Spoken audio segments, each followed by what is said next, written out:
ईर्षु घृणी न संतुष्टा क्रोधनो नित्य संकिता पर भाग्योपि जीवी चा खड़ेते नित्य दुखिता। लेखन राम, ये 6 प्रकार के लोग सदैव दुखी रहते हैं। कौन? एक तो दूसरों से ईर्ष्या करने वाला।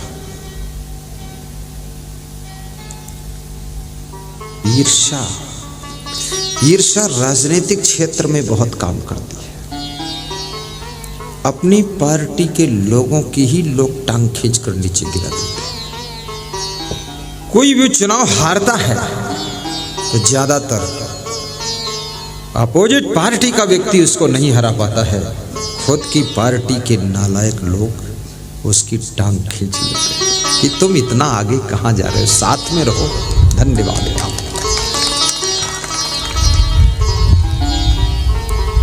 पारिवारिक जीवन में भी ईर्ष्या देखने को मिलती है। आपके जो चचेरे भाई हैं, मौसेरे भाई हैं, कुल कुटुंब के लोग हैं, बड़ा कुटुंब है, तुम ज्यादा प्रगति करने लगे, एकदम फास्ट जा रहे हो आगे, वे सब तुम्हारी निंदा करने लग जाते, बुराई करने लग जाते। लेना देना कुछ नहीं, लेकिन तुम्हारी बुराई करेंगे। यदि उनको तुम 10-20 हजार दे दोगे, अरे कहेंगे ऐसा तो आदमी अभी तक पैदा ही नहीं हो इस गांव में, बड़े चट्टा लोग हैं। सब तुम्हें नोचना चाहते हैं, निचोड़ना चाहते हैं। अब इतना तुम्हारे पास भी पैसा नहीं, किसको किसको बांटोगे, किसको किसको दोगे।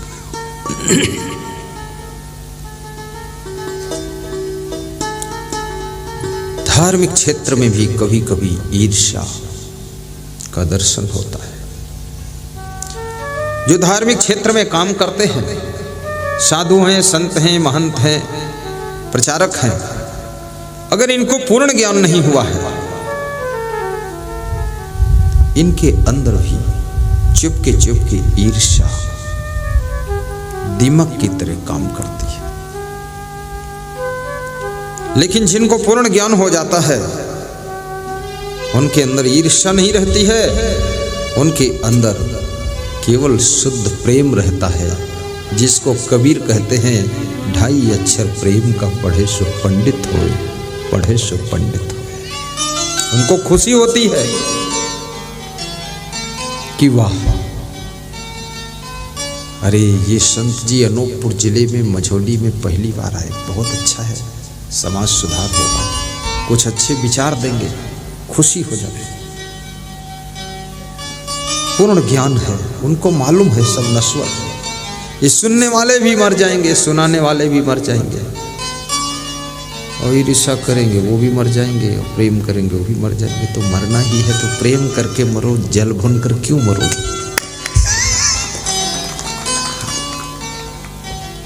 सही बात है। हंसने की छूट है, हंस सकते हो,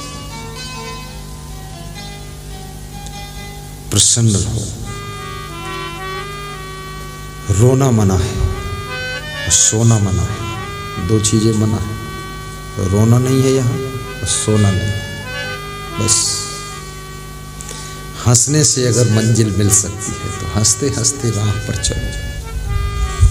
मैं तो हंसने वाला ही सत्संग करता हूँ और हंसता ही रहता हूँ, क्योंकि रोने से भी कोई फायदा नहीं है इस दुनिया में। तुम अगर ज्यादा रोओगे, दुखी होगे, तुम्हारे दुश्मन सब बड़े खुश होंगे कि अच्छा फंसा है, झेल रहा, मुंह ऐठ रहा। तुम जितना खुश होगे, दुश्मन उतना टेंशन में जाएगा कि यार ये इतना खुश क्यों है, बात क्या है। जाने दो भाड़ में उसको, खुश रहो, सीधे बैठो। ईर्ष्यु घृणी, दूसरे वह लोग जो घृणा करते हैं, और जहां घृणा रहती है वहां प्रेम नहीं रहता है, और प्रेम विहीन हृदय कभी प्रसन्न नहीं होता है। अभी मैं इधर पीछे गया था तो एक कुतिया अपने 3 बच्चों को लेकर आई और बच्चों को इशारा दिया, यही है संत, दर्शन कर लो, अगले जन्म में तर जाओगे।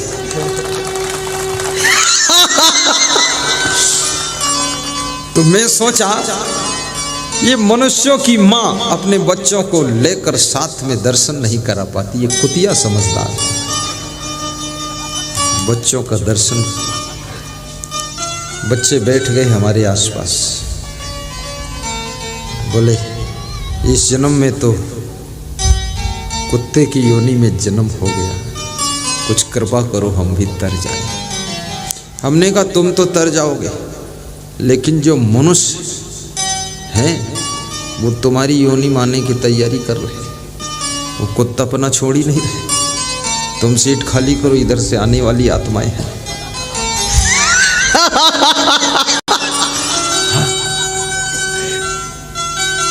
संख्या रहेगी बराबर ही। आहार निद्रा भय मैथुनानि सामानि चैमानि नृणाम पशूनां ज्ञानम नराणाम अधिको विशेषो ज्ञानेन हीना पशुभिः समाना।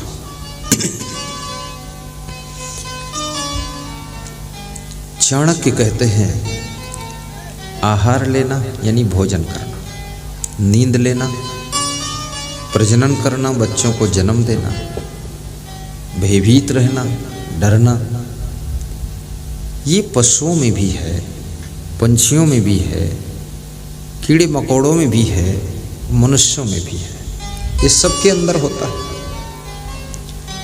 भूख लगती मनुष्य भी खाता है, नींद लगती सोता है और भय भी रहता है।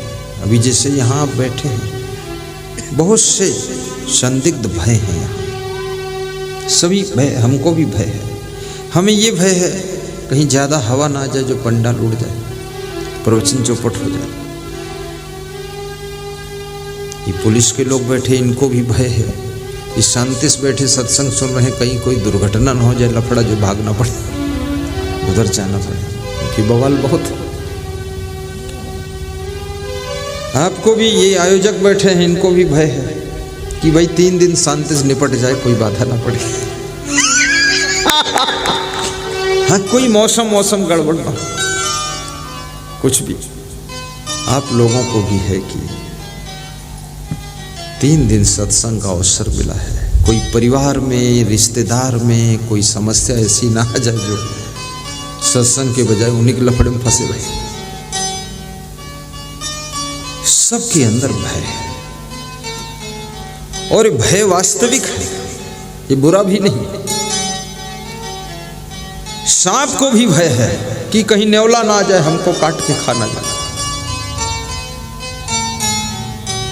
मयूर को भय है कहीं मयूर मारने वाले, पंख नोचने वाले ना आ जाए। शेर को भय है बबर शेर ना आ जाए। हाथी को भय है सिंह ना आ जाए।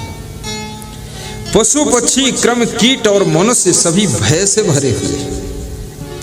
विद्यार्थी को भय है कहीं परीक्षा में फेल ना हो जाऊं। किसान को भय है इतनी मेहनत किया धान के खेत में, कहीं ओले न गिर जाएं। सरकार को भय है कि सीटें तो पूरी हैं, कहीं फिर से सरकार लुढ़क न जाए। जैसे कमलनाथ जी की लुढ़क गई, बेचारे सीधे साधे आदमी थे, बुजुर्ग आदमी। वो मामा जी नौजवान था, वो लुढ़का दिया। अब कांग्रेस वाले भी ऐसे आदमी, बूढ़े आदमी उसके सामने, जवान आदमी के सामने कुश्ती लड़ा दिया। कोई तगड़ा खड़ा करते ज्योतिरादित्य सिंधिया को तो थोड़ा पलटम पलटी होता, मजा भी आता।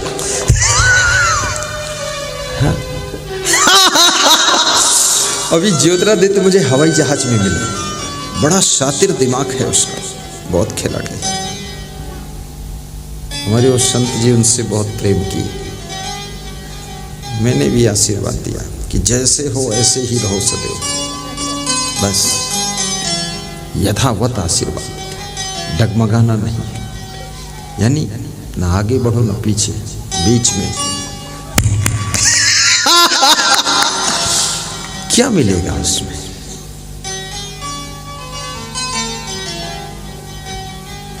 भटकने से भी कोई फायदा नहीं है। सम्मान न किसी पार्टी में है, न सम्मान किसी घर में है, न सम्मान किसी आश्रम में है, न सम्मान किसी एरिया में है। सम्मान के योग्य आप होंगे तो जहां खड़े होंगे वहीं आपका सम्मान होना शुरू हो जाएगा। कितनी स्त्रियां अपना पति बदल लेती, सोचती कोई नया पति होगा तो सम्मान भी मिलेगा, सामान भी ज़्यादा मिलेगा, गले का हार भी अच्छा मिलेगा। और नया मॉडल का पति ऐसा आया, गले का हार तो नहीं मिला लेकिन गला दबा कर मार डाला। पूरा सम्मान हो गया, राम राम सत्य है, लाश फूंक दी गई, निपट गई चंडिका देवी। बोल लालच में भी मत रहो, कुछ मिलने वाला नहीं है ज्यादा, ना ना। मैं जिस आश्रम में रहता हूँ, हमारा आश्रम 3rd क्वालिटी का था। 3rd क्वालिटी समझते हो? कोई गिनती में नहीं था, मतलब गिनती से बाहर, लिस्ट आउट। तो वहाँ मैं संत बन गया, क्योंकि हमको धन और जमीन और आश्रम मठ पर मेरा ध्यान भी नहीं था कि किसी गुरु का मठ बड़ा हो तो उसको गुरु बना लूँ और भविष्य में उसका मठ मिल जाएगा। मठ क्या करूँगा मैं उसका? मठ में तो पहले से बड़े बड़े सठ बैठे, और वो सठ क्या हट पाएंगे? वो सठ हमको निपटा देंगे। मठ वठ नहीं चाहिए। मैं बचपन से ही बहुत विचार करता था कि भाई हमें ज्ञान चाहिए, हमें मठ वठ से क्या लेना देना। तो मैं करीब करीब 20-30 मठों पर गया, 20-30 गुरुओं के पास गया। वहाँ अच्छा भोजन भी खिलाया, भंडारा भी खाया, प्रेम किया उन्होंने, ऐसी बात नहीं, व्यवहार गलत नहीं किया मेरे साथ, लेकिन मुझे नहीं जचा। फिर जहाँ जचा वो 3rd क्वालिटी का था, लिस्ट आउट था। तो मैंने वहाँ गुरु मंत्र ले लिया, शिष्य बन गया। तो मेरे को कई महात्मा लालच भी दिए, बहकाए। एक गुजरात का महात्मा था, बोला कि 200 एकड़ जमीन है और 200 गायें हैं, हॉस्पिटल है, बड़ा आश्रम है, आपको दे तो ले लो। तो मैं हंसने लगा। बोले हंसते क्या, बोलो ना। हमने कहा बोलूं क्या? जो चीज़ आपको मिली है हमको दे रहे हो, इसका मतलब उससे तुम दुखी हो। नहीं देते क्यों भाई, देते क्यों? इतनी मेहनत से बनाया कमाया, अब तुम हमारे सर पे डाल देना चाहते हो लफड़ा, हम तो नहीं लेंगे। तो बोला यार ये आदमी कैसा है।